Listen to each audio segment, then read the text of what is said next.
Y bueno, nos quedamos aquí con las 6 portadas, es decir que la historia se fue publicando, ¿no? Recordemos, a lo largo de las 3 series distintas de Spider-Man, ¿no? Entonces, el número 1 fue de Web of Spider-Man, el número 2 en Amazing, el número 3 en Spectacular y luego todo otra vez, ¿no? El número 4 en Web of, el número 5 en Amazing y el número 6 en Spectacular Spider-Man. Entonces, salieron 3 capítulos por mes, ¿no?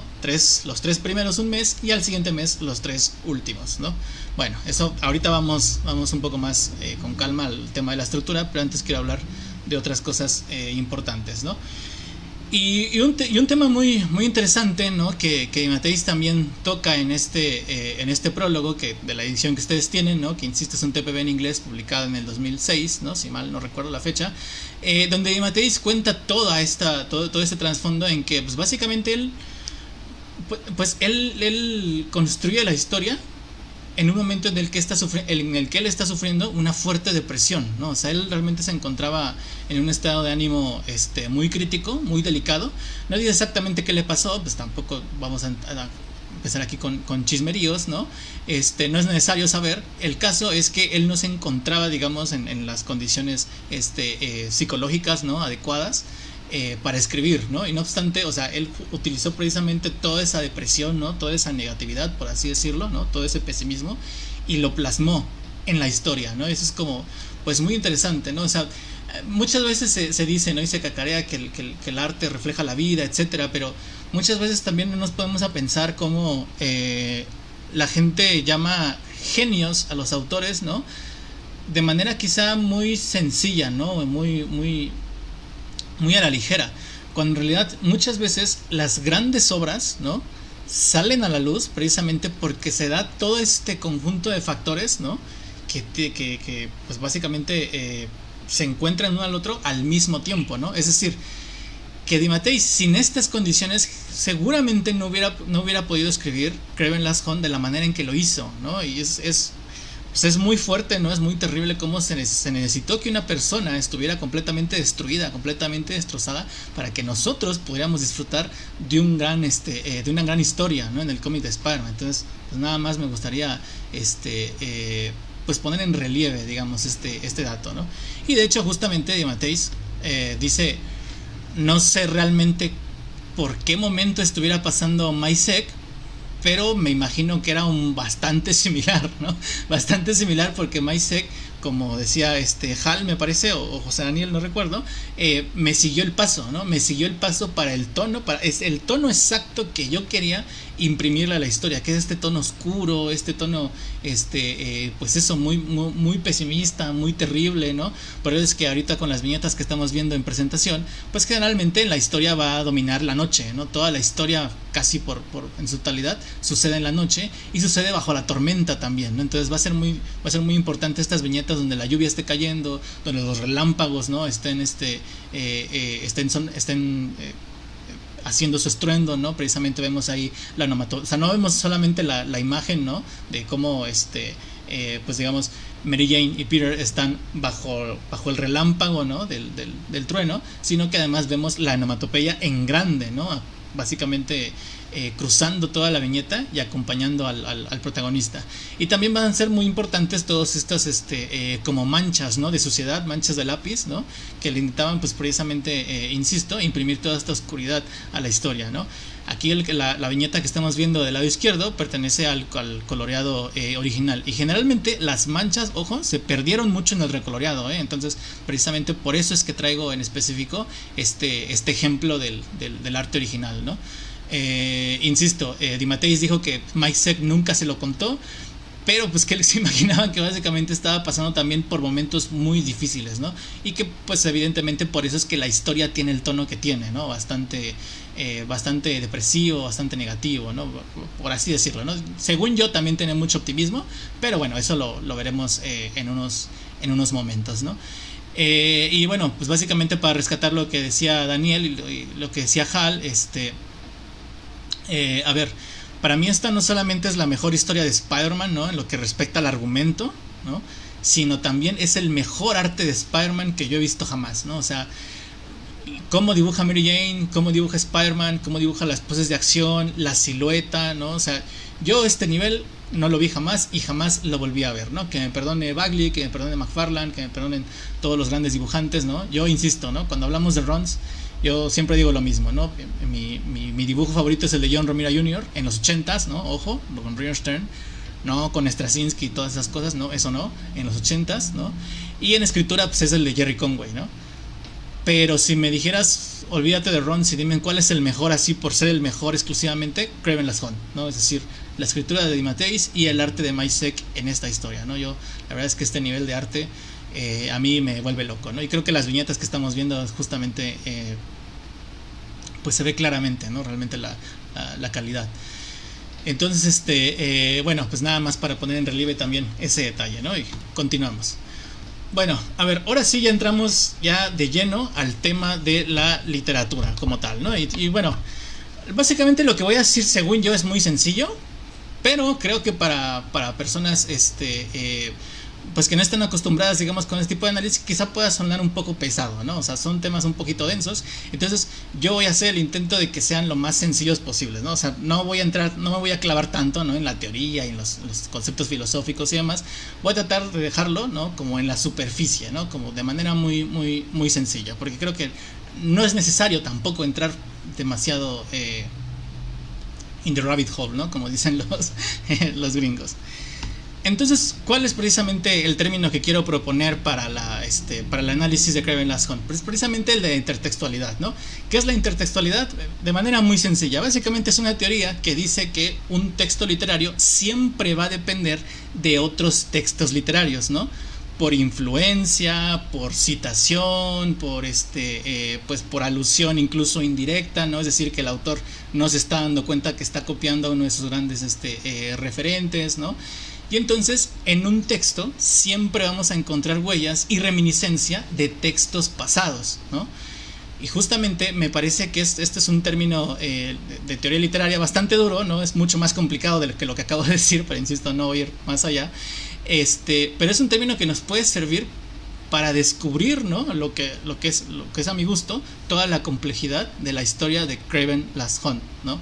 Precisamente porque el Kraven Last Hunt, el cómic, guarda una grande y fuerte intertextualidad con el poema The Tiger de William Blake, ¿no? Y con la novela decimonónica rusa, ¿no? Es decir, la novela rusa del siglo XIX, que son autores como Dostoyevsky, Turgenev, Lermontov, ¿no? Etcétera. Bueno, ahorita hablaré más de eso, ¿no? Entonces,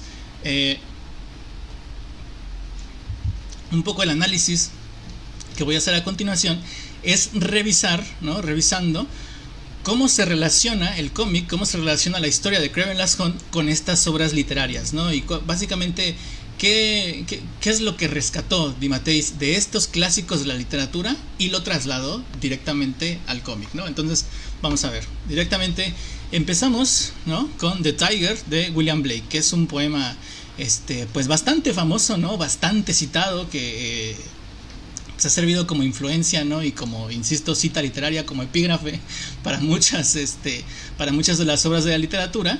Y precisamente pues uno de sus más de sus fragmentos más célebres es este que vemos en pantalla, ¿no? Tigre, tigre, tiger, tiger, fulgiendo brillante en los bosques de la noche. ¿Qué mano u ojo inmortal pudo tasar tu terrible simetría, ¿no? Que en inglés evidentemente sería Fearful Symmetry, ¿no? Y lo curioso es que más que toda la estructura del poema como tal, generalmente con lo que se quedan los artistas del cómic es exclusivamente con esto, con lo de Fearful Symmetry, es decir, con la terrible simetría, ¿no? Y justamente lo que le quieren imprimir a la historia es esta idea de la simetría, y ahorita vamos a ver vamos a ver cómo, ¿no? No obstante, antes sí me quisiera yo mencionar, ¿no? Quisiera yo hacer alusión a uno de los análisis en inglés que vi, ¿no? Que insisto es de Frankie Comics, insisto, gran canal, vayan a verlo, síganlo. Donde él precisamente trataba de desentrañar la relación de este poema con Kraven Last Hunt, ¿no? Y en mi opinión, a mi juicio, no lo hace bien. ¿Por qué? Porque Frankie Comics lo que él comentaba es que The Tiger de William Blake, según él, era un poema que trataba de un tipo, ¿no? De un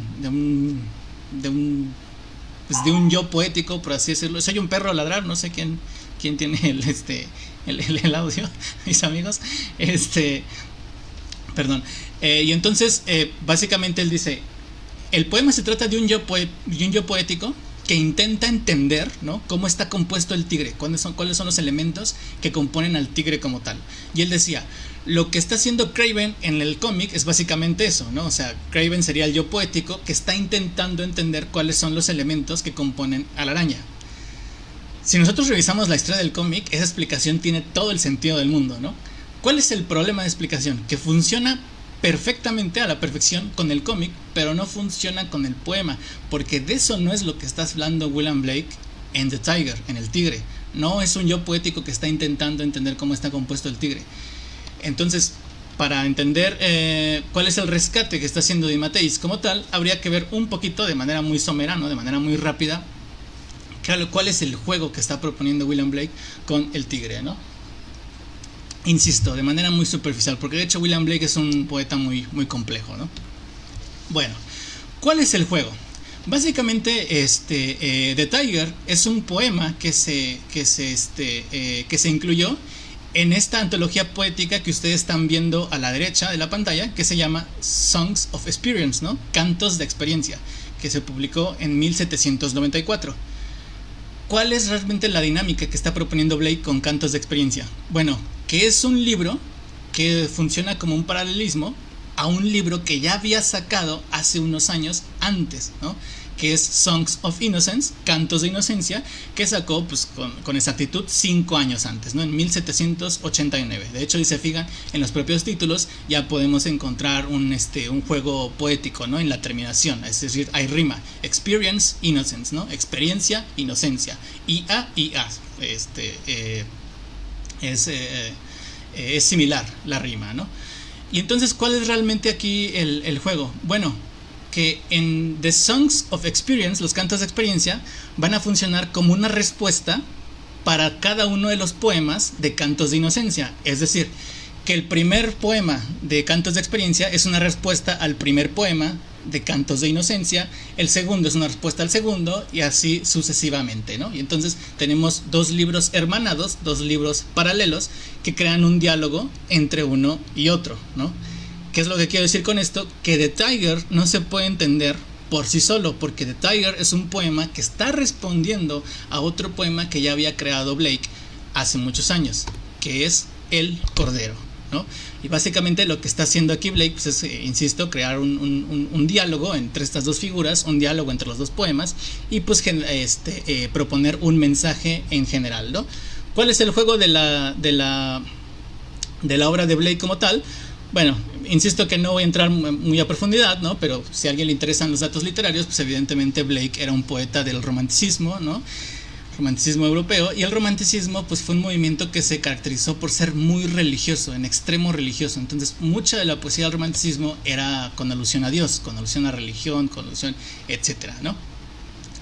¿Cuál es la dinámica del tigre y el cordero? Bueno, que básicamente el tigre representa, por así decirlo, lo salvaje, representa el mal, ¿no? Y el cordero representa la inocencia y representa el bien. Lo que está haciendo aquí Blake es básicamente decir que tanto el bien como el mal son obra de Dios, son producto de Dios, ¿no? O sea, si se entiende a Dios como el patriarca, creador de todas las cosas, no podemos creer que todo lo que hizo Dios es exclusivamente lo bueno y que lo malo es obra de Satanás y no sé qué, y etcétera, ¿no? Porque si es el gran arquitecto del mundo, él creó todo.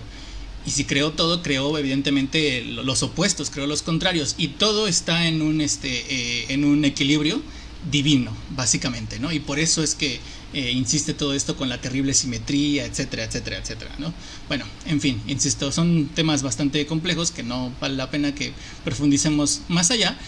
Pero sí decir que es básicamente esta estructura, esta es la famosa simetría, ¿no? La famosa simetría, un poema que responde a otro poema, y un animal que su símbolo es completamente lo opuesto al animal del poema que salió originalmente, ¿no? Entonces lo que está haciendo aquí DeMatteis es básicamente recuperar esta estructura, porque obviamente Craven va a ser el tigre y Peter Parker va a ser el cordero, ¿sí? Kraven, el tigre, justamente el símbolo funciona a la perfección, ¿no? Porque es la selva, porque es lo salvaje, porque es el mal, por lo menos a cómo se comporta Kraven exclusivamente en este cómic, ¿no? Ojo, no es que Kraven sea malo per se, yo no defendería eso, pero en este cómic sí es verdad que vemos una tónica muy oscura, ¿no? Y con Peter, pues evidentemente lo que hemos mencionado en todos los lives pasados, ¿no? Como su moral de Boy Scout, su moral de inocente, etcétera. Obviamente hay también ahí referencias religiosas que a mí no me gustaría hacer, porque la verdad es que las encuentro un poco desagradables, o sea, eso hay que dejárselo un poco a Superman, ¿no? Pero bueno, es verdad que Blake en el Cordero, ¿no? Cuando él utiliza la imagen esta del Cordero se está refiriendo un poco a Jesús, ¿no? Porque es evidentemente el Mesías, el que se sacrificó por todos nosotros, ¿no? Y el Cordero también es como el prototipo del animal que se sacrifica siempre para Dios, ¿no? Y entonces, bueno, si hacemos esa lectura que, insisto, a mí no me gusta, pues también podríamos encontrar alguna reminiscencia de Jesús en el propio Peter Parker, ¿no? Por lo menos en el sentido de que se sacrifica por los demás y también en el hecho de que muere y renace en el cómic, ¿no? Pero bueno, insisto, eso es no me atrae demasiado esa lectura y yo creo que nos quedamos mejor con todo este tema de la inocencia, ¿no? Y con toda esta contraposición de que es, o sea, el cordero es el animal completamente opuesto al tigre, de acuerdo al esquema que nos está presentando Blake, y aquí efectivamente nos encontramos con que Peter es el opuesto, totalmente contrario a la figura de Kraven, porque los dos se comportan diferente en una situación similar, ¿no? Es decir, ante un mismo dilema toman decisiones completamente distintas, ¿no? Y esa es precisamente la simetría que quiere proponer DeMatteis, ¿no? Si recordarán, ¿no? El poema de DeMatteis también se rescata para uno de los pues para uno de los más grandes cómics de toda la historia, ¿no? Y de superhéroes seguramente el más grande, ¿no? Que es Watchmen, donde pues evidentemente Alan Moore en el capítulo 5, 4, 6, no recuerdo qué número, creo que es el 5, pues evidentemente recupera este poema, ¿no? Y lo pone evidentemente al final. Bueno, ¿cuál es la simetría que está proponiendo Alan Moore, ¿no? Nada más para que nos demos una idea, pongo este ejemplo. Lo que está haciendo aquí Alan Moore es que la primera viñeta de todo el cómic va a corresponder exactamente con la última viñeta del número, ¿no? Entonces aquí, si ustedes ven a su izquierda, ¿no? Vemos la primera viñeta con pues primero el color, ¿no? En rojo y amarillo, y con escudo, letrero, ¿no? De peligro y demás, símbolo más bien. Y aquí vemos que la imagen se recupera casi exactamente al final del cómic, ¿no? Luego en la segunda viñeta vemos este pie, ¿no? Que está ahí en la lluvia, y luego ya aquí ya vemos pues básicamente el cadáver, ¿no? Derrotado. Luego en la tercera viñeta también encuentra resonancia, ¿no? Por lo menos ya la figura cambia, pero recupera el color, ¿no? Y si nosotros hiciéramos el análisis viñeta por viñeta de este capítulo, nos encontramos precisamente una terrible simetría en ese sentido, ¿no? Porque las viñetas siempre se van a corresponder, y si se aparece una escalera en una viñeta va a aparecer en la otra, si aparece un bote de basura va a aparecer en la otra. Generalmente se juega más con el color, ¿no? Porque tampoco se puede contar lo mismo tantas veces porque salió una mala historia, entonces se juega más bien mucho con el color, ¿no? Y si una viñeta tiene la coloración roja, la otra también, si una es morada, la otra también, ¿no? Etcétera, etcétera, etcétera, ¿no? Entonces este tema de la simetría generalmente se recupera en relación a la estructura de la historia, ¿no? ¿Y por qué lo traigo a colación? Porque es exactamente lo que va a hacer DeMatteis con Kraven Last Hunt. ¿Por qué? Porque nos encontramos una perfecta simetría en la distribución del espacio que ocupan los dos personajes. Y entonces, si nosotros revisamos el primer número de Coffin, el ataúd, vemos que está dedicado a Peter y a Kraven. Y si revisamos el número 2, está dedicado a Kraven exclusivamente. ¿Por qué? Porque Peter está muerto, Peter está bajo la tierra. El número 3 está dedicado a Kraven, ¿no? Descendiendo.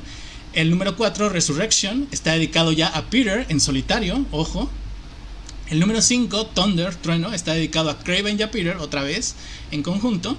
Y el último número, Ascendiendo, está dedicado a Peter exclusivamente. ¿Por qué? Porque Kraven ya murió y ya se mató. Entonces, fíjense cómo está distribuido también la perfecta simetría, ¿no? Porque tenemos 2 capítulos dedicados para Peter y Kraven, y luego tenemos 2 capítulos para cada uno, 2 para Kraven y 2 para Peter, ¿no? Entonces así funciona evidentemente el tema de la simetría en la estructura de la historia como tal, ¿no? Más allá del contenido del discurso, ¿no? Que insisto, también vemos una contraposición muy grande entre Peter y Kraven, por lo menos en sus actitudes y cómo ellos entienden Spider-Man, ¿no? Y cómo entienden la responsabilidad y etcétera. Bueno, pero eso no me adelanto, ¿no? Eso lo vamos a ver más allá, ¿no?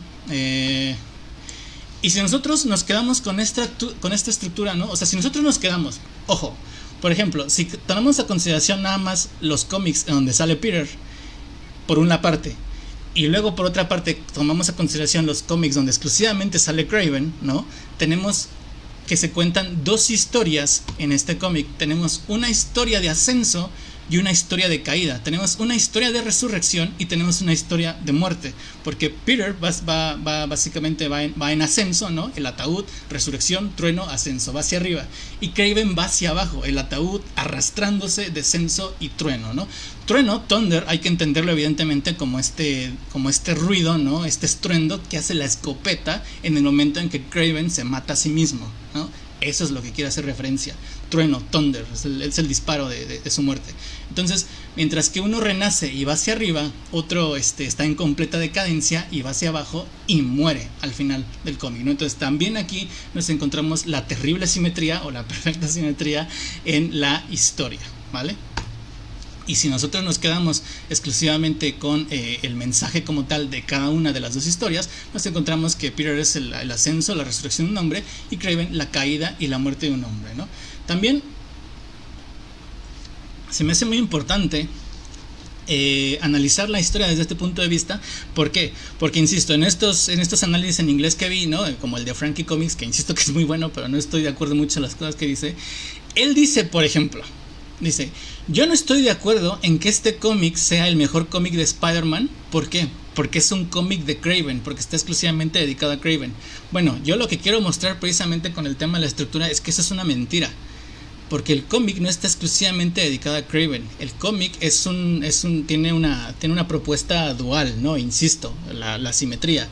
Y Peter es una parte muy importante de la historia, ¿no? Y precisamente la importancia, dependiendo para dónde la veas, para qué lado la veas, es la contraposición, ¿no? La oposición que va a ser respecto al personaje de Kraven, o al revés, ¿no? Es decir, para entender a uno tienes que ver cómo se desarrolla la historia para el otro, ¿no? Solo así se explican. Entonces, en mi opinión, es una tontería que esta historia no trate de Peter, y más aún porque, bueno, vamos temprano en el análisis, pero vamos a ver cómo toca varios de los temas más importantes de la vida de Peter Parker, y de su pasado, de su moral, etcétera. Entonces, bueno, en mi opinión es una estupidez decir que este cómic trata exclusivamente de Kraven, porque no es así. Peter y Spider-Man forman una parte muy importante de la historia, más allá de que el cómic sea de él y que su nombre está en la cabecera y que es el superhéroe. No. En el discurso como tal de la historia tiene una participación central, ¿vale? Bueno, entonces, bueno. Y también es verdad que este concepto de Fearful Symmetry, ¿no? De la terrible simetría, también se puede entender de una manera literal, ¿no? Es decir, a ver, bueno, aquí sí se me sale lo literato y tengo que decir que la poesía generalmente nunca se va a entender de manera literal, ¿no? Si es en el siglo XXI y está escrito por un chavito, bueno, puede ser. Pero si es en el siglo XIX, durante el romanticismo, generalmente, confíen en mí, nunca es literal, ¿vale? Siempre está en doble sentido. Es decir, siempre es una metáfora que está llamando a un doble significado, ¿vale? Pero bueno, es verdad también que si entendemos esta línea de manera literal, ¿no? Como tal, la terrible simetría, es verdad que también nos trae ideas muy interesantes, ¿no? Para analizarla, porque evidentemente lo que está haciendo aquí Blake, ¿no? Es... a ver, bueno, es que no sé por qué esta diapositiva está aquí, que debería ir después, pero bueno, más adelante vamos a hablar un poco de lo de la muerte de Dios, ¿no? Que bueno, ahorita vamos a hablar de eso, pero piense en este planteamiento, ¿no? Si Dios no existe, ¿quién es realmente el que hace estas cosas, ¿no? O sea, ¿quién es el que hace la naturaleza tan perfecta, tan exacta, ¿no? Que todo coincida, ¿no? Con su igual, con su opuesto, ¿no? Y que sea ahí como una, pues eso, como un dibujo simétrico, básicamente, ¿no? Y eso es lo que está haciendo referencia la línea en un sentido, el verso, perdón, en un sentido literal, ¿no? Con las líneas del tigre, ¿no? La terrible simetría del tigre. Bueno, esa idea se traduce perfectamente a la terrible simetría de la araña, ¿no? Precisamente con las 8 patas que tiene, ¿no? 4 de un lado, 4 del otro. Y es evidente que es una imagen que funciona, ¿no? O sea, el verso funciona con la imagen de la araña, ¿no? La terrible simetría de la araña. Esa también podría ser, insisto, una interpretación demasiado literal que quizá no es muy correcto hacerla, pero es interesante también observarla, ¿no? Porque también recordemos que Kraven observa a la araña como un monstruo, ¿no? O sea, él la observa como básicamente la cuna de todos los males. Y eso es bien interesante porque yo creo que, a mi parecer, DeMatteis rescata aquí la idea de la aracnofobia como tal, ¿no? Que recuerdan que era el argumento, ¿no? Que le daba Martin Goodman a Stan Lee para que no hiciera Spider-Man, ¿no? Que le dice, tú estás tonto porque las arañas son un animal horrible, ¿no? Las personas le tienen miedo, le tienen asco, etcétera, ¿no? No va a funcionar tu idea. Y yo creo que aquí se retoma perfectamente el concepto de la araña como un monstruo, ¿no? Que yo creo que hasta este momento no se había utilizado como tal, ¿no? Más que quizá cuando el tarántula se convierte en una araña gigante. Pero más allá de eso, realmente nos acostumbramos, ¿no? Con Spider-Man, con sus chistes, con su inocencia, ¿no? Con su frivolidad, a ver la araña como algo inocente, ¿no? Y no obstante, la araña en la vida real, pues es verdad que, pues con el miedo y la fobia que le tienen muchas personas, pues lo podríamos conectar con la idea de un monstruo como tal, ¿no? Y me parece muy inteligente, ¿no? Si se lee este verso de manera literal, que DeMatteis lo rescate, ¿no? Para resumir la locura, ¿no? Y la paranoia de Kraven, ¿no? Respecto a la figura de la araña.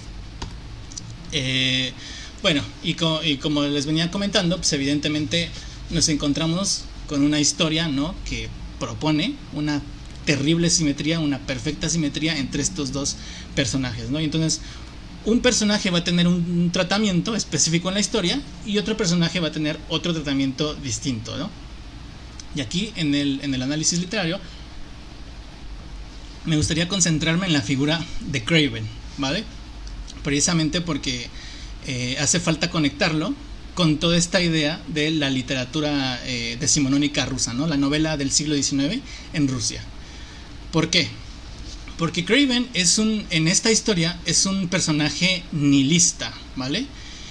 Y para hablar de ese concepto, pues evidentemente tenemos que hacer referencia a lo que Álvaro ya había aludido antes, ¿no?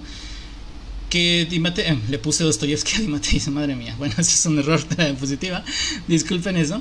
Pero bueno, DeMatteis había comentado, ¿no? Que justamente pues en Wonder Man tenía un villano en mente, luego en Batman tenía la idea de Joker, ¿no? Etcétera.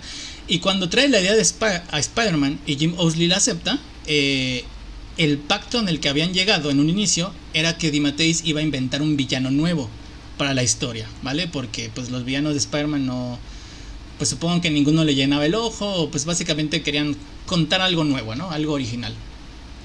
Y hasta que DeMatteis hace la investigación, ¿no? Que nos estaba comentando el buen Álvaro, ¿no? De manera bastante detallada, que él ve uno de los bullpens de Marvel, ¿no? Uno de estos números, ¿no? Donde tienen las fichas técnicas de los personajes, y él encuentra el dato de Kraven, del Kraven el Cazador, ¿no? Donde en su sinopsis decía que era ruso y que era descendiente de la aristocracia rusa, ¿no? O sea, era descendiente de la nobleza. Y él dice, ahí está el detalle que a mí me interesa, ¿no? O sea, ya me ganó Kraven. ¿Por qué? Porque es ruso. Ay, caray. Bueno, por aquí había rescatado la cita, ¿no? Que da en el prólogo que todos ustedes conocen, pero bueno, insisto, pueden remitirse a su tomo, ¿no? Donde evidentemente menciona que es ruso, etcétera. ¿Y por qué interesa que sea ruso? Bueno, porque DeMatteis era un gran fan de las novelas de Dostoyevsky, y Dostoyevsky trata mucho el alma atormentada, el alma nihilista, ¿no? De la Rusia de su época. Es decir, que muchos de los protagonistas de las novelas de Dostoyevsky van a ser personajes nihilistas, y es ese nihilismo el que DeMatteis le intenta imprimir a Kraven, ¿no? Y entonces, para hablar como tal de cuál es la representación que se da de Kraven en la historia, pues primero hay que hablar un poco del nihilismo, ¿no? Insisto que son temas bastante densos, pero yo lo voy a dejar en la superficie, ¿vale? Así que no se espanten, no voy a entrar a los temas de filosofía. Pero bueno, ¿cuál es el nihilismo que se desarrolla en Rusia? Bueno, es básicamente el nihilismo de Friedrich Nietzsche, ¿sí? Que es uno de los filósofos más importantes de toda la historia, ¿no? Aunque a algunos les cuesta el hecho de llamarlo filósofo, porque Nietzsche más bien es el antifilósofo, ¿vale? ¿Por qué? Porque ser filósofo básicamente es hacer sistemas de pensamiento, y a Nietzsche no le gustaba hacer sistemas, era el antisistema justamente, ¿no? Bueno, entre otras cosas, ¿no? Realmente contextualizar a Nietzsche sería muy complicado. Por lo complejo que es, a mí me encanta, pero bueno, insisto, no vamos a entrar tan de lleno al hoyo del conejo, ¿no? Como dicen los gringos. Entonces, básicamente para entender el nihilismo nos tenemos que concentrar en esta frase: Dios ha muerto. ¿Qué quiere decir Dios ha muerto? Es muy curioso porque hay mucha gente que considera que Nietzsche lo que está haciendo aquí es una burla, ¿no? Es decir, que Nietzsche es un ateo del demonio y que está escupiendo sobre Dios y etcétera, y no, para nada. Esa gente no podría estar más equivocada, ¿no? Nietzsche evidentemente era un gran crítico de la religión, ¿no? Porque decía que controlaba a la gente y demás, pero bueno, insisto, no voy a entrar tanto en esos temas. Aquí el punto importante es comprender que cuando Nietzsche dice que Dios ha muerto y que nosotros lo hemos matado, ¿no? Él no se está regodeando en la idea de que Dios haya muerto, sino que él más bien está haciendo una advertencia.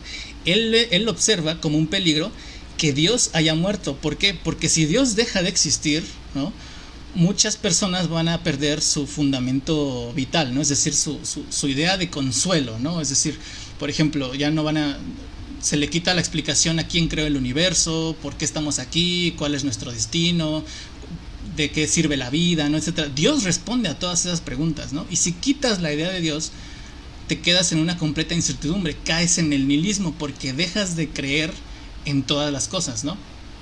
Hay una manera muy sencilla de explicar este tema que, insisto, es denso, ¿no? Vayamos a la reducción del absurdo. Imaginemos un escenario completamente cotidiano, ¿no? Imaginen una chica, un chico que está despechado porque su novia lo acaba de dejar, ¿no? Porque su novio lo acaba de dejar. Y entonces va con su abuelita, ¿no?, su abuelita religiosa, y le dice: no, abuelita, estoy triste, bla, bla, bla, etcétera, etcétera. Le cuenta todo. ¿Y qué le va a decir la abuelita? No te preocupes, hija, lo que pasa es que ese no te supo valorar y ese no te tocaba a ti. Ya llegará, ¿no?, el chico que pues que te apreciará, etcétera, etcétera, etcétera. Que tú estuvieras con él no entraba en el plan de Dios. Dios tiene otro plan para ti, ¿no? Y esa sería básicamente la reducción al absurdo que podemos hacer. ¿Por qué? Porque Dios nos da el consuelo, ¿no?, de que la ruptura tiene un sentido, tiene un porqué. Y si no existe Dios, yo me tengo que enfrentar a mi realidad, ¿no? Y decir, ¿por qué fracasó la relación? Porque no me quería, porque tengo defectos, porque soy feo, porque encontré otro mejor que yo, etcétera, etcétera, etcétera, etcétera, etcétera, ¿no? Nos empezamos a quebrar la cabeza. Básicamente, insisto, es una reducción al absurdo, ¿no? Pero esto lo podemos llevar a los grandes temas, y ese sería el nihilismo, ¿no? La pérdida de confianza, el desencanto con todo, el no creer en nada. ¿Por qué hicimos toda esta introducción? Bueno, porque el nihilismo ruso va a recaer mucho en este esquema de Nietzsche. Bueno, insisto, perdón, me regreso tantito.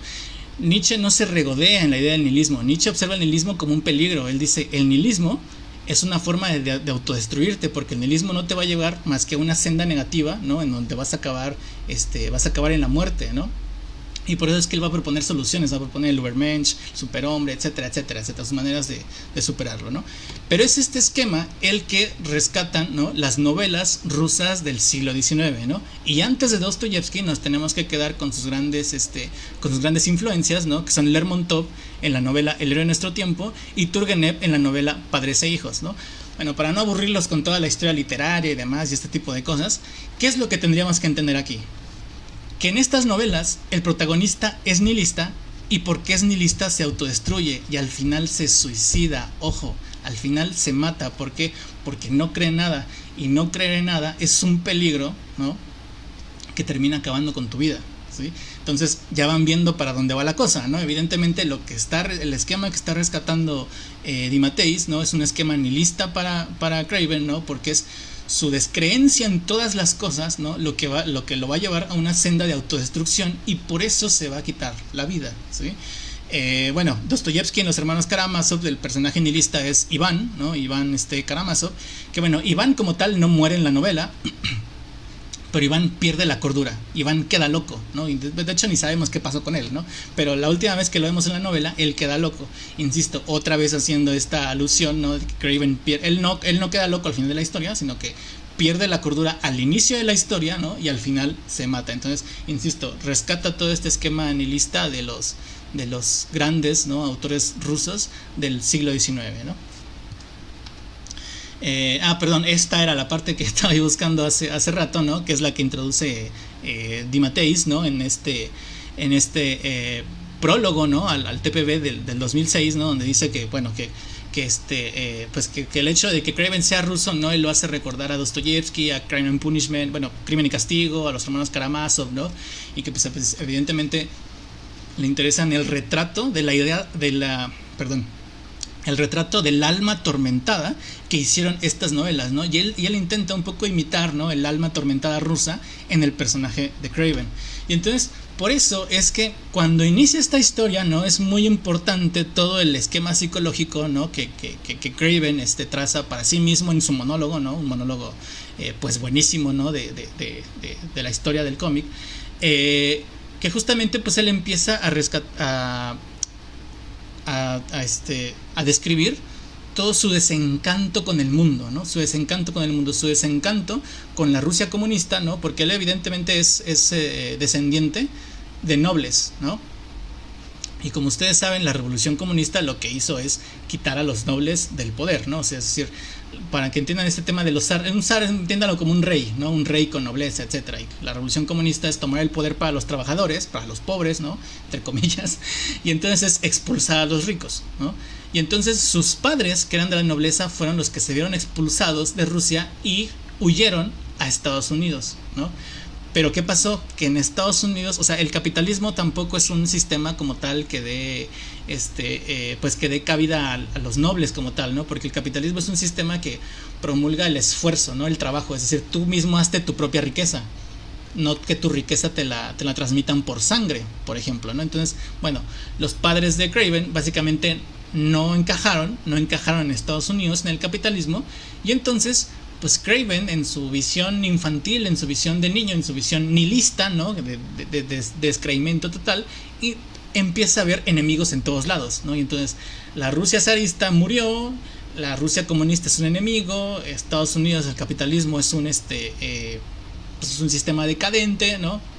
Y entonces él está desencantado con todo, él está en un estado de depresión total, ¿no? Luego también es verdad que en el en el quinto capítulo, que es la muerte de Craven, donde Craven se suicida, ahí vamos a encontrar un poco la explicación porque él se desencanta porque su padre queda como un fracasado, ¿no? Y va perdiendo, pues conforme avanza el tiempo va perdiendo su riqueza, y su madre queda loca, ¿no? Que es precisamente en esta famosa cita, increíble cita de este cómic, ¿no? Que es, me dijeron que mi madre estaba loca. They said my mother was insane, ¿no? Que es una grandiosa, increíble línea, ¿no?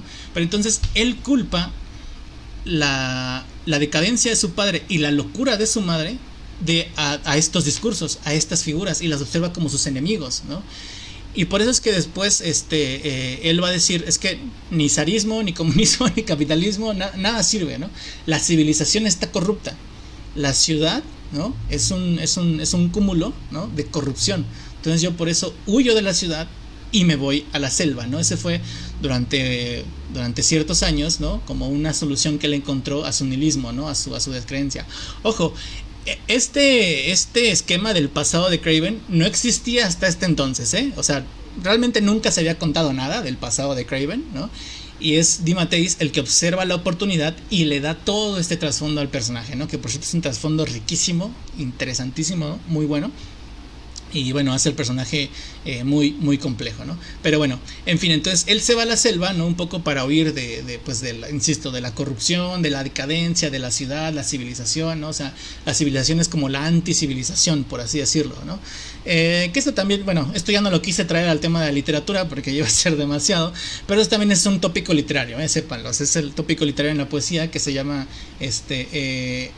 desprecio de ciudad y alabanza de aldea, ¿no? Que es precisamente otra vez esta dualidad, ¿no? Donde, insisto, la ciudad está todo lo corrupto Y la vida en el campo, supuestamente todos son felices y puros y etcétera. Viene toda esta pendejada del buen salvaje y todas estas mamadas, ¿no? Que sabemos que no es cierto, ¿no? Porque realmente la gente que vive en el campo es igual de asquerosa que la gente que vive en la ciudad, ¿no?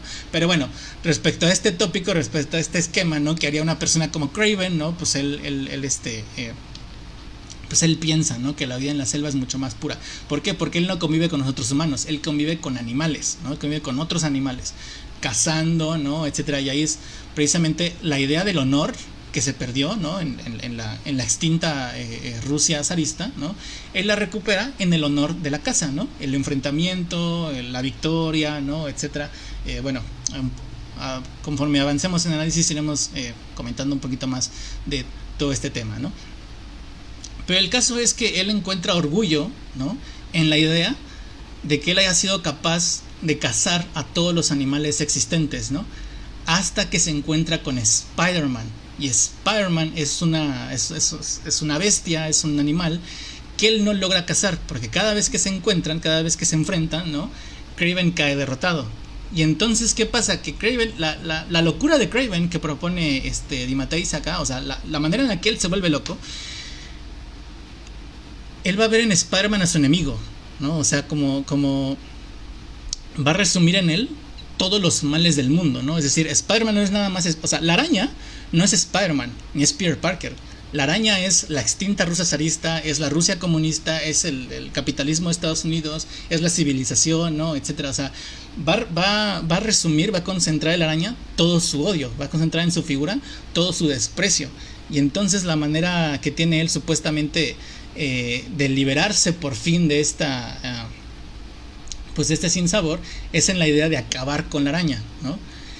Y realmente aquí es importante que nos encontramos con un Kraven que ya perdió incluso es que no solamente perdió el interés y la fe en todo esto, sino que también perdió el interés y la fe en la idea de la caza, en la idea de la selva, ¿no? O sea, ya ni siquiera eso lo llena. Por eso también es muy importante, ¿no? No lo metí aquí, pero el inicio cuando él está peleando con sus animales, ¿no? Que de hecho lo está haciendo de manera muy, muy cruel, porque me parece que los está matando a todos.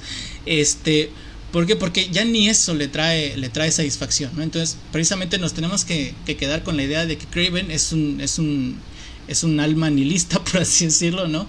Que ha dejado de creer en todo. Y como ha dejado de creer en todo, la vida ya no tiene sentido y él ya no quiere vivir, ¿no? Que es precisamente uno de los puntos más importantes, ¿no? Porque como Kraven menciona aquí en este inicio, que pues básicamente vive desde la revolución, ¿no? Es decir, que cuando menos tiene 70 años, ¿no? Es que es un anciano. Pero no parece un anciano, ¿por qué? Porque él consumía hierbas, ¿no? De pues sus pociones mágicas, etcétera. Bueno, recordemos que son cómics de superhéroes. Y que por eso se mantiene joven, ¿no?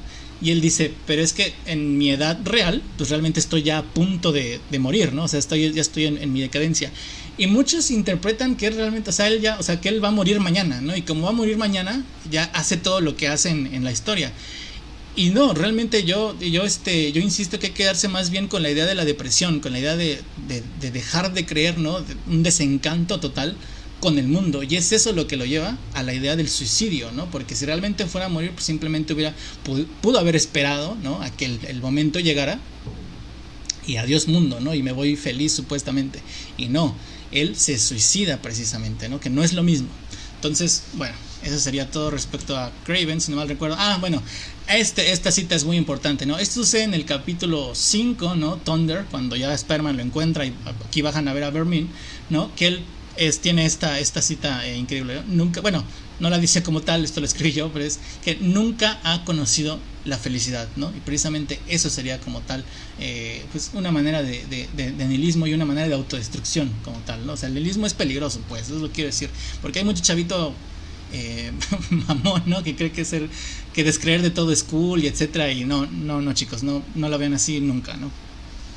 Precisamente es el mensaje de Nietzsche y el mensaje de las novelas decimonónicas rusas, ¿no? Y es el mensaje de Kraven Last Hunt, ojo, porque también es verdad que años después saldría, cuando Kraven Last Hunt sale y es un éxito total, ¿no?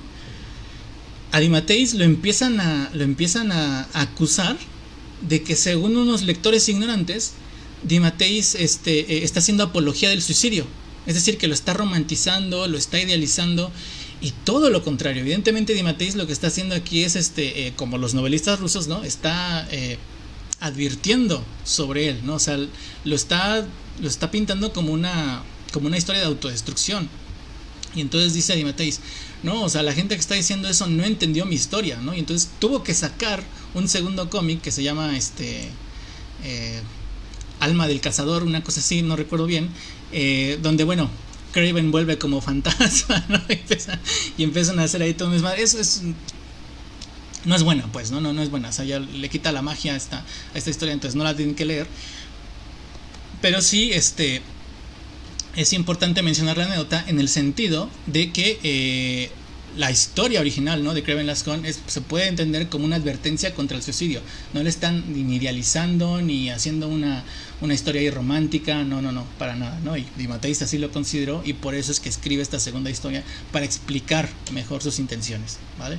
Bueno, y bueno, luego tenemos también la muerte como un tema central de la historia, que esto realmente involucra todo el cómic, ¿no?, como tal. Pero recordemos que estamos en esta dualidad, ¿no?, de Spider-Man y Kraven, ¿no? Entonces con Spider-Man, sobre todo para delimitar, ¿no?, el esquema de su figura, ¿no?, quisiera retomar el tema de la muerte, ¿no? ¿Por qué? Y aquí es donde entramos a uno de los puntos más importantes, ¿no? Cuando recuerdan que yo les decía, ¿no?, que realmente Kraven Last Hunt es una historia que sí trata sobre Peter, que sí trata sobre Spider-Man, porque trata varios de sus temas más importantes, ¿no? ¿Cómo? Bueno, ahorita vamos a ver. Y uno de los temas más importantes es la muerte, precisamente, ¿no? Y también que por eso era tan importante hacer tantos lives antes para llegar a este momento, ¿no? ¿Por qué? Porque cuando... bueno, a ver, es que el problema es que esta historia se ubica después, ¿no? Pero básicamente en estas viñetas encontramos una perfecta explicación de qué es lo que le sucede a Peter en esta historia, ¿no? Que realmente, bueno, a ver, las viñetas que estamos viendo aquí son de Spectacular Spider-Man 181 o 180, no recuerdo exactamente el número, pero es la saga de Child Within, ¿no?, que es básicamente la segunda gran saga de DeMatteis en Spider-Man, ¿no? También es una de sus obras maestras, para mí top 3 de toda la historia. Y bueno, en fin, en esa historia nos encontramos con estas viñetas, que es cuando es el aniversario luctuoso de sus padres, ¿no? O sea, el aniversario de su muerte. Y entonces van al cementerio, ¿no? Acompañan al cementerio a la tía May para ver la tumba de sus padres, ¿no? Como estamos viendo en las viñetas, va Mary Jane, va May y va Peter. Y están pues precisamente pues insisto, ¿no?, enfrente de la tumba de sus padres. Y lo que vamos a encontrar acá es que Peter ya está en un punto, ¿no?, donde está muy trastornado con la idea de la muerte. O sea, él está traumado. ¿Por qué? Porque la muerte es el mayor trauma para él, ¿no? ¿Por qué? Porque la muerte es lo que le ha traído los mayores sinsabores, los mayores dolores a lo largo de su vida, ¿no? Desde la muerte de sus padres, ¿no?, durante su niñez, la muerte del tío Ben, la muerte del Capitán Stacy y la muerte de Gwen Stacy, ¿no? Es decir, realmente la muerte le ha quitado toda la felicidad en su vida, ¿no? La muerte le ha quitado a los seres que más quiere en este mundo. Entonces, no hay mayor miedo para Peter Parker que la muerte como tal, ¿no? Entonces, o sea, imagínense lo que es que un enemigo, sin saberlo, no realmente sin saberlo porque no podía saberlo, pero que un enemigo te fuerce a enfrentarte cara a cara directamente con tu mayor miedo, que es la muerte, porque evidentemente para Peter no debe existir peor pesadilla que lo entierren vivo, ¿no? Y entonces, perdón, me salté esta parte. Insisto que por eso era importante que hiciéramos todos estos lives infinitos, ¿no?, los últimos 3 que hicimos, porque también Spider-Man se va a encontrar en un momento, insisto, de mucho estrés, ¿no?, de mucho... se va a encontrar muy trastornado, ¿no?, porque precisamente está viendo cara a cara la muerte constantemente, ¿no? Y tenemos la muerte de Jean de Wolf, la muerte de Ned Leeds y la muerte de Carlomagno en Spider-Man vs. Wolverine, ¿no? Y entonces la muerte lo ronda y lo persigue y no lo deja, no le deja descanso ni un solo segundo, ¿no? También tenemos evidentemente la muerte del niño mutante, ¿no?, que es la viñeta que están viendo aquí abajo, ¿no?, que lo matan básicamente en sus narices, ¿no? O sea, él lo interpreta como su culpa, ¿no? Porque el niño ya por fin había aceptado que Spider-Man lo ayudara y luego agarran y le disparan del cielo Shield, ¿no? Entonces, bueno, básicamente todas estas muertes son muertes de las que se culpa Peter Parker, ¿no? Y entonces es precisamente lo que rescata DeMatteis en esta historia, como la muerte es uno de sus mayores traumas, ¿no? Y gracias a esta idea es que perdón, es que podemos entender, ¿no? El gran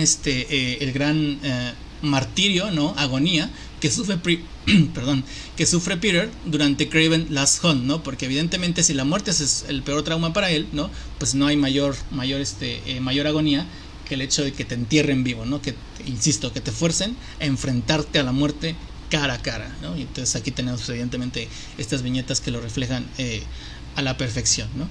Y también por eso mismo, ¿no? Que bueno, toda esta escena de la muerte la veremos más de manera más detallada, ¿no? Cuando analicemos el capítulo número 4, ¿no? Resurrection. Pero bueno, también por eso es tan importante, ¿no? El tema de la resurrección, ¿no? ¿Por qué? Porque ahí está precisamente la esencia de Spider-Man, ¿no? La esencia de Spider-Man es no te rindas nunca, ¿no? O sea, ante todos los problemas que te caigan del mundo, tú siempre levántate, siempre va a haber una segunda oportunidad, siempre va a haber una manera de resolverlo todo, ¿no? Que precisamente es una de las lecciones, ¿no? Que nos enseña Ditko, el padre de Spider-Man, ¿no? En esta increíble saga, ¿no? Maravillosa saga de la trilogía del Penador Maestro que analizamos hace 10.000 lives, ¿no? Y aquí tenemos la viñeta en el lado izquierdo, y en el lado derecho realmente tenemos una no diría que un homenaje, ¿no? Porque no sé si exactamente estaba pensando DeMatteis en esta escena, pero es verdad que nos encontramos con el mismo esquema narrativo, ¿no? O sea, pensemos cuál sería la mayor gloria para aquel héroe que nunca se rinde si tampoco se rinde ante la muerte, ¿no? O sea, Peter Parker incluso logra levantarse, no es que se logre levantar de los problemas, no es que se logre levantar de las porquerías que le hace el Green Goblin, Norman Osborn, ¿no? De la depresión, de la tristeza, que si el chamaco esté llorón, sino que logra levantarse de la muerte, ¿no? Precisamente, o sea, es el máximo como tal, es el non plus ultra para Spider-Man, ¿no? Precisamente, y para mí es muy hermoso como DeMatteis, no habiendo trabajado nunca antes con Spider-Man, ¿no? Bueno, más que en historias churras, ¿no? Como esta del Capitán América, etcétera, pero nunca enfrentándose a una historia del arácnido como tal, logra entender su esencia a la perfección, ¿no? O sea, el tema de la muerte, ¿no? Como un miedo, como un trauma que ha moldeado su vida, ¿no? Los dolores de los seres queridos que se le han muerto alrededor, sino también el tema del levantamiento, ¿no? Como Peter Parker es un personaje, ¿no? Que se levanta desde abajo, desde la ruina, ¿no? Y siempre surge victorioso, ¿no? Y por eso es que es tan importante esta escena de la resurrección, ¿no? Y es tan fuerte esta viñeta, es increíble, ¿no? Impresionante. Bueno, ¿qué es esto? Ah, ok, y ahora sí ya empezamos como tal con el capítulo número 1, pero no sé si antes quieran comentar algo mis amigos, mis compañeros. Entonces, quito de momento la presentación.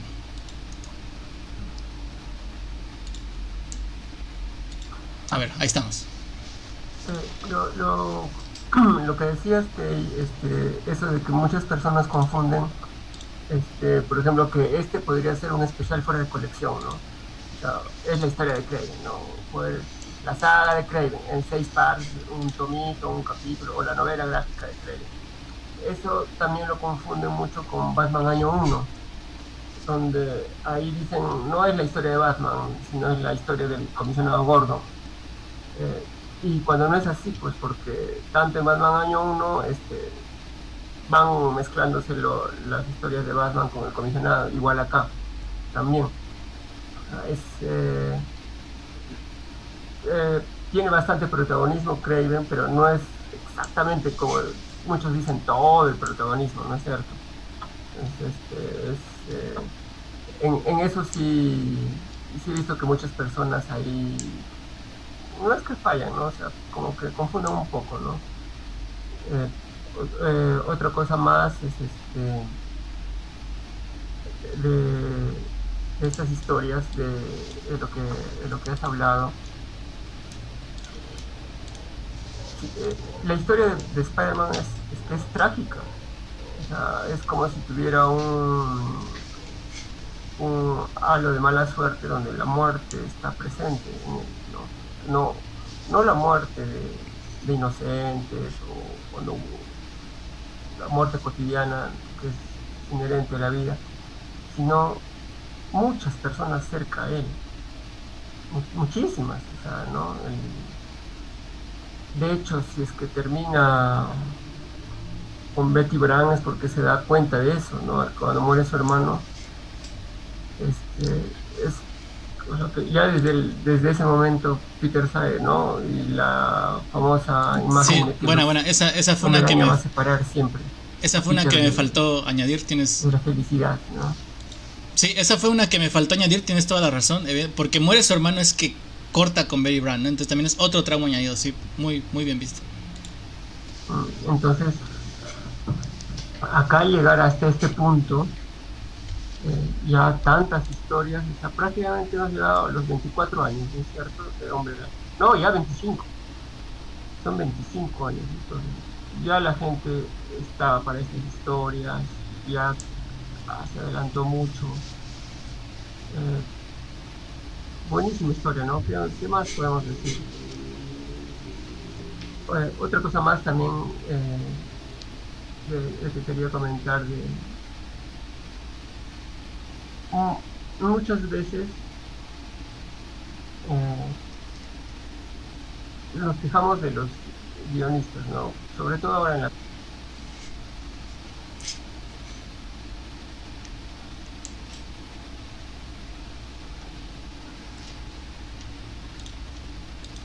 Se te Creo fue el que audio, Daniel. Ajá, no te es, escuchamos. Sube un es- poquito más. se te oye, pero se oye muy bajo. Sigue bajo, creo. Sigue bajo. Arreglar esto, a ver qué Ah, pasó. ahí está. Ya, ya. Entonces, ahora que nos quejamos de los guionistas, ¿no?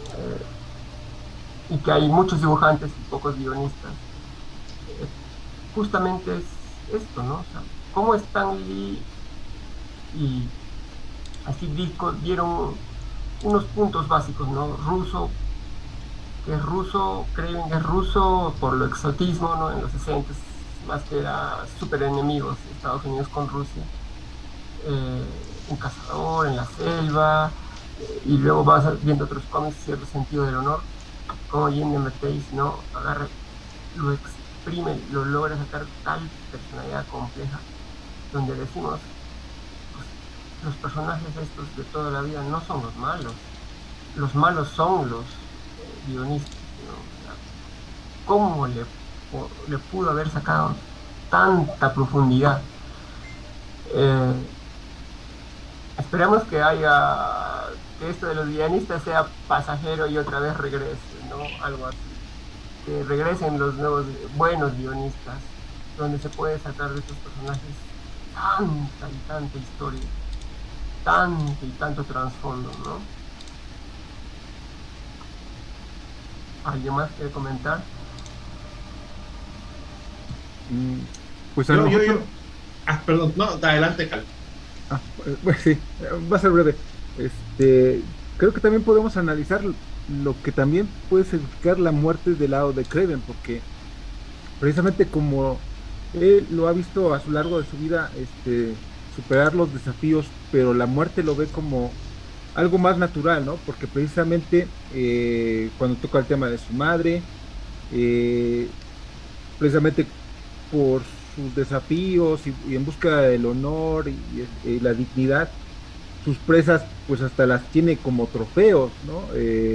A pesar de que no sean humanas, a lo mejor en su momento las ve con respeto y admiración porque significaron en su momento un reto a vencer, pero para Peter la muerte siempre va a ser algo que lo va a marcar, sobre todo cuando aquellas personas con las sus seres queridos, con los que por más que sea esforzado, trata de proteger, siempre es una gran carga el perderlos, por lo que se ha abordado una y otra vez de que es la maldición de lo que viene con su poder, el perder a los seres queridos que con todo y sus poderes no puede protegerlos o bien ese poder ocasionó que acabaran muertos al descubrir a alguien su doble identidad y no puede asimilar precisamente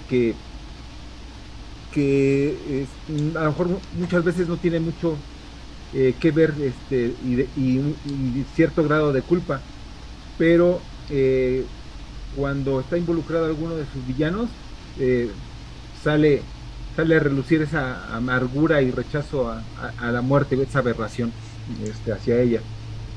Adelante, Álvaro. Ok, bueno, nada más para poner un poquito en contexto, ¿no? Como dijo Tate, creo que dijiste, ¿no? Salió en 1987. Hay que recordar que, pues sí, en 1987 los rusos eran los malos, pero, este, caer en el cliché de que DeMatteis utiliza el origen de Kraven para hacerlo el villano, es caer es caer en una trampa. Porque si bien es cierto que en el imaginario colectivo norteamericano de 1987, en la época de Reagan, que estaba igual de loco, o tal vez un poco más o un poco menos, pero más o menos igual de loco que Trump, los rusos eran el diablo, eran los emisarios del diablo. DeMatteis, a lo que DeMatteis le atrae de los orígenes rusos de Kraven. De hecho, yo creo, perdón, antes de que entres eso, perdón, un apunte rápido. De hecho, yo creo que, bueno, de hecho sí lo iba a comentar, pero supongo que se me olvidó. Pero a mí me gusta mucho cómo DeMatteis desecha ese debate, ¿no? Desecha ese debate, pues, digamos, simplón, ¿no? Vulgar de comunismo, capitalismo, Rusia contra Estados Unidos, al decir que, o sea, ok, su familia abandona Rusia, ¿no? Pero también se desencanta en Estados Unidos, o sea, Kraven ve la putrefacción, ¿no? Y la decadencia, para allá voy, en esa sociedad. Bueno, perdón. Sí, para allá voy precisamente. DeMatteis ve en el origen ruso de Kraven, grandes posibilidades para narrar, ¿no? Como dice Tate, hasta ahorita nada más habían dicho es ruso y porque se pide Kravinov, no por otra cosa, ¿no? Bien pudieron haber dicho polaco, es de otra parte, pero dijeron es ruso porque, como dijo José Daniel, en los 60 el inicio y el punto más alto de la Guerra Fría, entonces pues es ruso. Pero lo que ve DeMatteis es precisamente todo esta carga, este bagaje cultural e histórico de la Rusia zarista, una Rusia en la que los ricos no solamente eran ricos, eran cultos, eran personas que se consideraban nobles, y que incluso varios historiadores marcan esas familias como unas de las familias que fueron, sí, más crueles, pero también más honorables. O sea, más crueles en cuanto a que fueron totalmente despiadadas con sus enemigos, con las personas que infringían la ley, pero más honorables en cuanto a que mantenían su palabra, en cuanto a que se regían por unas leyes que incluso se aplicaban en ellos. Digo, siempre hay excepciones, ¿no? Entonces todo este bagaje cultural es lo que le atrae a DeMatteis y es lo que le da a Kraven, y lo vemos desde el primer número, como dice Tate. El mismo Kraven dice cómo sus padres se desencantan de Estados Unidos, de la América a la que tienen que huir, y cómo él, siendo un niño, se da cuenta de que en realidad el mundo, no nomás Estados Unidos, se está pudriendo y ya no existe ese sistema honorable que había en esa Rusia, y que es lo que lleva al nihilismo ruso. Entonces, o sea, el nihilismo ruso no fue nada más una vertiente gratuita, fue la consecuencia de una destrucción cultural muy grande y de una añoranza, no por la realeza, no por los zares, sino por un tiempo en el que Rusia tenía cierto orden, porque después de cuando caen los zares y entra el comunismo, antes de que el partido tome un control casi total, hay una época de revolución bastante sanguinaria, bastante problemática para el pueblo ruso, que digo, no soy historiador, pero por lo que me ha tocado leer para mis clases de historia y de literatura, y te das cuenta de que pues en realidad se anhela no la época de pobreza, sino la época de estabilidad, y Kraven refleja esa pérdida, refleja la pérdida de, como él dice, de la civilización, porque aunque el mundo ahora está más avanzado, es menos civilizado. Entonces, ese análisis, o por lo menos esa interpretación, en la que Kraven es una Rusia, representa una Rusia, un pueblo decepcionado, y pues que ya está en total decadencia, yo creo que es lo que hace que tenga más peso el personaje, porque entonces no es un ruso malo, es un ruso perdido, es un ruso anacrónico. Entonces no es que sea el villano del bigote, bueno, sí tiene bigote, pero no es el villano que agarra el bigote y voy a matar a Spider-Man, sino que es el villano de, oye, es que tengo que destruirte a ti por lo que tú representas, ¿no? Y también justo se me olvidó decir, ¿no? Que entre toda esta conexión que hace DeMatteis, ¿no? Entre los hermanos Karamazov y Kraven, se va a ver después, más que en Kraven Last Hunt, se va a ver fortalecida mucho después, ¿no? Cuando introduzca, por ejemplo, al hijo de Kraven, que se llama Alyosha, como uno de los hermanos Karamazov, ¿no? Y luego también cuando introduzca el nombre del camaleón, ¿no? Que va a ser Dmitry Smerdiakov, que es como se llama uno de los... el hermano bastardo de los hermanos Karamazov, precisamente el hermano bastardo, entienden, ¿no? Es decir, el excluido, el que siempre les le ha tratado mal, el perdedor, el loser, el que nunca le ha tocado nada. Ese es Smerdiakov en la novela. Y ese es el camaleón en el cómic un poco, ¿no? El eterno perdedor, el eterno loser que nunca ha tenido nada, ¿no? Entonces, esta relación, ¿no? Entre Kraven con la literatura rusa, ¿no? Conforme avancen los años se va a ir incrementando todavía más, ¿no? Ya no con la misma calidad, pero bueno, las referencias van a ir enriqueciéndose, ¿no? Nada más rápido, vemos aquí que esta historia pues es una historia de luto, ¿no? O sea que como ya lo mencionaron antes, la ambientación que tiene, y aparte pues, el que Spider-Man está usando el traje negro, ¿no? El traje negro que es una historia que viene de luto, como ya lo comentaste, pues, de la muerte de Jim the Wolf, de Ned Leeds, y aparte del número 1 pues, vemos que también se lamenta por otra muerte, ¿no? Porque es un ladrón, pero que para Peter es muy significativa, ¿no? Pues ahorita pues lo que vamos a comentar, imagino.